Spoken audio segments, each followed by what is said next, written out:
En marco a la explicación y la evaluación de la sentencia, debemos tener en cuenta nuevamente que se trata de un caso penal y de tal forma se debe de proceder a analizar algunos elementos apremiantes que le integran. Por ejemplo, tenemos el hecho, recordemos que es un aspecto relevante de la sentencia, son los hechos que el tribunal entiende como probados porque en base a estos podrá establecer el fallo.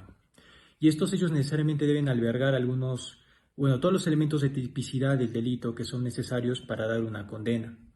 Paralelamente también debemos recordar en esta sentencia la reparación civil, ¿no? La cual debe fijarse en un monto que resulte proporcional a la magnitud de los daños y perjuicios ocasionados por la comisión de los hechos, y a su vez debe tener en cuenta ciertas condiciones, por ejemplo, la condición económica del imputado y el bien jurídico tutelado, así como también considerar en la que la reparación civil debe estar determinada por el daño emergente, el lucro cesante, el daño moral, el proyecto civil, en este caso la absolución de una reparación civil adecuada de 100.000 soles. Por otro lado, también se debe tener en cuenta en cuanto a la evaluación que los jueces debieron tener en cuenta las pruebas indirectas en margen a su razonamiento. Y tal como mencionó el magistrado Barrientos, se debe inferir de forma lógica que el imputado Pozo sí intentó cometer una violación sexual, y esto bajo el contexto de la conocida prueba indiciaria, la cual se sabe que requiere que de un enlace de inferencias deben concretar lo que es una conexión lógica entre el hecho indicado y el hecho indiciario. No obstante, recordando que debe de estar acompañado por las reglas lógicas, así como también con las máximas de la experiencia, la cual el juez Barrientos menciona. Muy buen día, estimado docente. Les saluda Neri Sánchez Ugarte y prosiguiendo con el producto académico número 2, analizando la sentencia del caso de Arles Contreras. En el punto de análisis de la consistencia de los argumentos, en la sentencia el señor Adriano Pozo fue absuelto de los delitos contra la vida, el cuerpo y la salud en la modalidad de feminicidio en grado de tentativa y el delito contra la libertad en la modalidad de violación sexual en grado de tentativa. En agravio de Arles Contreras se había solicitado incluso por concurso real de delitos la pena privativa de libertad en número de 19 años y el pago de 500.000 soles por lucro cesante, daño moral y daño emergente. El procesado no cometió los hechos que se le imputa, más al contrario se argumenta que el patrocinado de la defensa sufre de un trastorno psiquiátrico de la personalidad del borderline y que incluso en la notificación de la detención la Policía Nacional del Perú precisa que los hechos denunciados versan sobre una denuncia fiscal sobre lesiones leves y no sobre tentativa de violación sexual ni tentativa de feminicidio. Y haciendo toda la valoración de las pruebas y resultados probatorios en un análisis exhaustivo que el juzgador está realizando, tanto las pruebas de cargo y de descargo y la debida contrastación de estas, no se ha acreditado la responsabilidad penal del acusado, por cuanto si bien se dio la agresión física, que se acreditó con el correspondiente certificado médico legal de la agraviada, no se advierte que el encausado haya realizado actos de premeditación, planificación, ideación o efectuado todo lo necesario para cometer el delito de feminicidio, tentativa, y que por causas independientes o propias de su voluntad se haya desistido adicionalmente. No se aprecian elementos incluso que permitan determinar que el acusado operó provisto de ánimos necandos. Incluso indican de que no existe dolo en el delito de feminicidio porque todas las agresiones que se realizaron en contra de la señorita Contreras fueron en el lobby del hotel, más no dentro de la habitación. Haciendo un análisis crítico, creemos que este caso, desde la primera etapa en que se inicia el proceso, cuando el Ministerio Público señala que los denunciados versan sobre una denuncia fiscal sobre lesiones leves. Muy buenas noches. Mi nombre es Víctor Gabriel Larrea Ponte, integrante del Grupo C del curso de Razonamiento y Argumentación Jurídica, para presentar el caso de tentativa de feminicidio contra Arle Contreras, cometido por Adriano Pozo en el año 2015. El juicio examinado es sumamente trascendente, puesto que fue muy sonado en los medios de comunicación para aquella época, debido a que en las imágenes propagadas en televisión mostraban a un iracundo Adriano Pozo arrastrar, jalonear y reducir a su víctima, Arle Contreras, sin ningún tipo de contemplación, en los pasillos del hotel donde se produjeron los hechos. A pesar de las pruebas en imágenes captadas por las cámaras de vigilancia del hotel, los operadores de justicia no tomaron en cuenta las lesiones que le propinó el acusado a su víctima. No le bastó al colegiado para valorar las pruebas presentadas por la fiscalía ni sancionarlo con las penas que le correspondían. Las argumentaciones vertidas por los colegiados de la Sala Penal de Ayacucho al momento de exculpar al acusado de sus fechorías fueron tan grotescas que por el hecho de que el señor Pozo lavaba la vajilla al igual que sus congéneres femeninas, él no las odiaba. Y esta fue una de las valoraciones que este colegiado tomó para descartar el delito de tentativa de violación sexual y minimizarlo a un delito de lesiones leves. En el presente trabajo se abordará la controversia entre las partes, la consistencia de los argumentos como también el contenido de la sentencia y recomendaciones para mejorar la solución del caso. Muchas gracias. Buenas noches, mi nombre es Juan de Cela. Respecto al caso de Adriano Pozo y Arlet Contreras, soy de la opinión de que el Ministerio Público incurrió en un error al pretender imputar al acusado un concurso real, ¿no?, de delitos y en sus argumentaciones, al tener que motivar dos delitos, el de tentativa de violación sexual y el de tentativa de feminicidio, eh, emite argumentos eh, contradictorios a veces y faltos de un sustento competente. Si bien es cierto, ambas partes incurren en este tipo de errores, porque si uno ve el video y lo contrasta contra la argumentación de las partes, encuentra de que hay cosas que no coinciden. Sin embargo, ya con las pruebas y peritajes, eh, el juez eh, toma la decisión de absolver al imputado, ¿no? Y bueno, se basa prácticamente eh, en las opiniones técnicas de los médicos y especialistas, ¿no?, que evalúan los medios probatorios.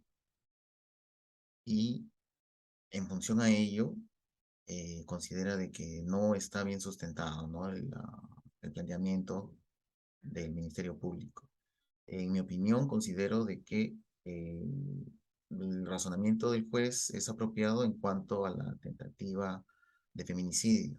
Sin embargo, respecto a la tentativa de violación sexual, pienso de que sí existen argumentos mínimos como para poder sentenciar al imputado, siendo el más evidente eh, el de que se encuentran eh, en una situación de eh, el varón en uso de la fuerza respecto a la mujer y eh, intenta forzarla, ¿no?, a ir a la habitación, de la cual ya salió ella y intenta imponer su deseo por la fuerza. Asimismo, el hombre se encuentra desnudo, entonces es ilógica la teoría que plantea la defensa de que solo quieren conversar eh, en virtud al cuadro clínico, ¿no?, que indica padece el imputado, ¿no? Pero al margen de ello no es razonable este argumento, ¿no? Muchas gracias. Continuando con la exposición, ahora vamos a exponer las soluciones al problema propuesto en el presente caso. Es muy importante mencionar y identificar que los operadores de justicia, al momento de investigar y sancionar el caso, desarrollaron una conducta negligente.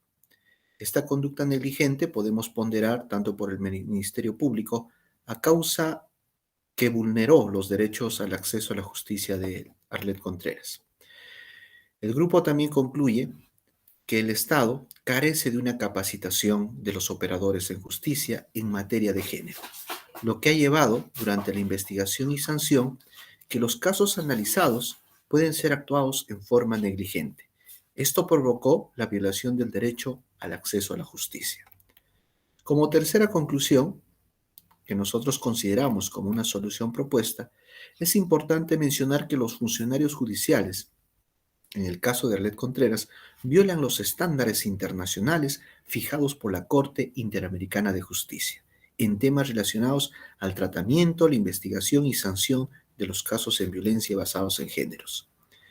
Asimismo, podemos mencionar, se muestra la necesidad de estándares muy altos en la determinación de la responsabilidad penal, la falta de razón en la evaluación de prueba y la presencia de problemas lógicos contenciosos a lo largo de los veredictos que han llevado a un comportamiento errático y viciado por parte de los jueces de la Corte Suprema de Ayacucho. El gobierno peruano, como quinta conclusión, no protegió los derechos humanos de Arlet Contreras y su injerencia en el proceso de responsabilidad penal convirtió en víctima y violó más derechos de los que ya estaban violados. Por lo tanto, sus acciones serían enmarcadas como violencia institucional. De esta forma, Arlet Contreras se ha visto vulnerado sus derechos de una vida libre de violencia, a la integridad personal, a la seguridad personal y a la protección ante la ley, a la justicia, etc. Y como último aporte, como solución, se pone en evidencia, ¿no?, que el Estado peruano, la nación peruana, debe recorrer un largo camino para alcanzar la justicia en materia de género, cuyo último fin es la protección de los perjudicados, desde la educación básica hasta los operadores de justicia. Deben ser impartidas con una perspectiva de género, acercándose por lo demás al caso de Arlet Contreras. No es el primero ni será el último que se presente en el Perú. Estimado docente, son las 6 conclusiones que hemos trabajado a nivel de grupo. Muchas gracias. Buenas tardes, yo soy Elter García y referente al análisis en relación a las deficiencias de la argumentación jurídica se deben mencionar las siguientes. En primer lugar, el monto fijado en relación a los daños y perjuicios es irracional, tratándose solo de una tentativa, ya que ninguno de los hechos por el cual está siendo sentenciado el señor Adriano Pozo fueron consumados. También los jueces avalan su decisión, tratándose a los informes de los psiquiatras y psicólogos que coinciden en que el acusado padece una condición de trastorno de la personalidad, que según la ciencia no sería capaz de matar a la persona amada. Utilizando además como soporte el informe de la Policía Nacional, en el cual se detalla que se trata de lesiones leves y no de una tentativa de feminicidio ni violación sexual. Tenemos como evidencia contundente el video de seguridad del Hotel Las Terrazas, el cual se puede visualizar al sentenciado agrediendo físicamente a quien en el momento era su enamorada, mostrando en el mismo que su personalidad es agresiva, lo cual ha sido de gran aporte en la investigación. El caso debería ser estudiado nuevamente por las autoridades, ya que se nota un vacío de decisión en materia de respeto de género para que se amplíen las leyes. Muchas gracias. Hola a todos, mi nombre es Miriana Ayala Jara, soy estudiante de la Facultad de Derecho de la Universidad Continental. En esta oportunidad vamos a desarrollar el producto académico número 2 correspondiente al curso de razonamiento y argumentación jurídica, para lo cual vamos a analizar un caso muy conocido que generó mucha controversia cuando la decisión fue tomada por nuestras autoridades administradoras de la justicia, el caso Arlet Contreras. Para ello hemos leído la resolución de la sentencia que se ha seguido en contra de Adriano Manuel Pozo.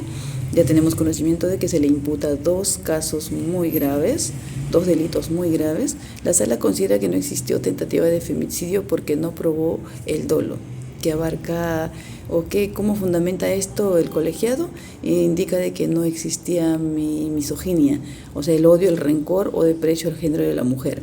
Al respecto, consideramos que estas afirmaciones parten de una visión muy antigua, demostrando con ello el desconocimiento del feminicidio como categoría jurídica, sino más bien teniendo una visión más al tema de sociología de la sociedad. Considero que no se tomó ciertos criterios lógicos. En tal sentido, el dolo no debe y no puede ser entendido como intención o como odio a las mujeres.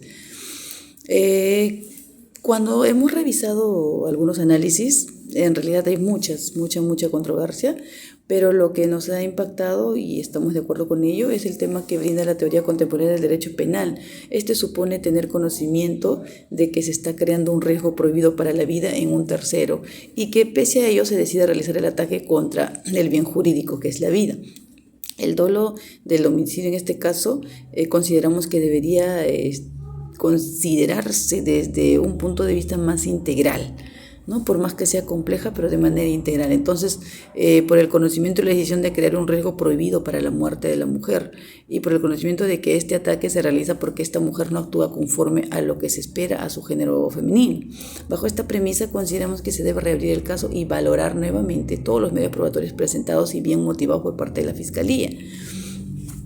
Argumentos que creemos firmemente no deben volver a ser utilizados en un Estado comprometido con la sociedad equitativa y justa, y que creemos tácitamente debe proteger a todas las personas de las violaciones de sus derechos humanos sin importar su género, sexo, identidad u orientación sexual. Muchas gracias.